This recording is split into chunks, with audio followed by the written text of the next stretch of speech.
Jaksa Agung Sanitiar Burhanuddin menetapkan 4 tersangka sekaligus dalam kasus korupsi mafia minyak goreng pada Selasa kemarin, 19 April 2022. Mereka adalah Dirjen Perdagangan Luar Negeri Kementerian Perdagangan Indrasari Wisnuwardana dan 3 orang dari perusahaan swasta pengekspor sawit.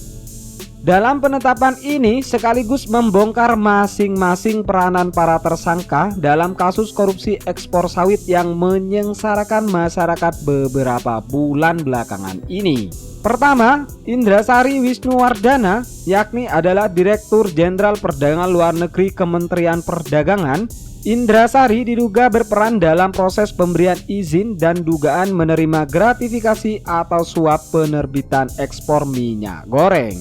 Proses pemberian izin tersebut dinilai melawan hukum karena tidak memenuhi syarat distribusi kebutuhan dalam negeri.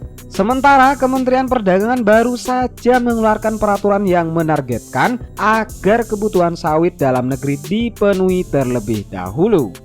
Kedua, Master Parulian Tumanggor. Dia adalah Komisaris Utama PT Wilmar Nabati Indonesia. Parulian diduga melakukan komunikasi intens dengan Indrasari terkait penerbitan izin perseteruan ekspor PT Wilmar Nabati Indonesia dengan PT Multimas Nabati Asahan.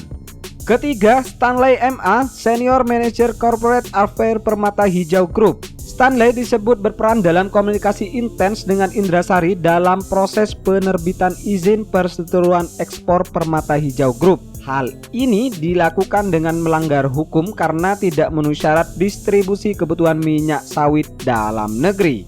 Keempat, Pierre Tonggar Sitanggang. Dia adalah General Manager di bagian General Affairs PT Musim Mas. Pierre berperan dalam komunikasi intens dengan Indra terkait penerbitan izin perseteruan ekspor PT Musim Mas. Pengajuan permohonan izin tersebut tidak memenuhi syarat distribusi kebutuhan dalam negeri.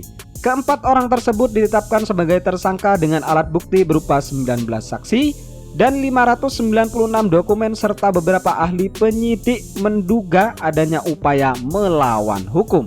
Keempat tersangka diduga melanggar beberapa peraturan dan pasal, yaitu: pertama, melanggar pasal 54 ayat 1 huruf A dan ayat 2 huruf A, B, E, dan F Undang-Undang Nomor 7 Tahun 2014 tentang Perdagangan.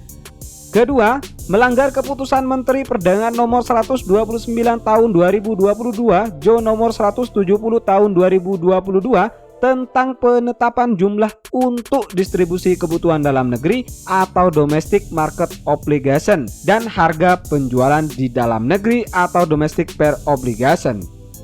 Selanjutnya, ketentuan bab 2 huruf A angka 1 huruf B junto bab 2 huruf C angka 4 huruf C Peraturan Direktur Jenderal Perdagangan Luar Negeri Nomor 2 garing Daglu garing per garing 2 garing 2022 tentang petunjuk teknis pelaksanaan kebijakan dan pengaturan ekspor CPO, RDB, Palm, Poland, dan USO.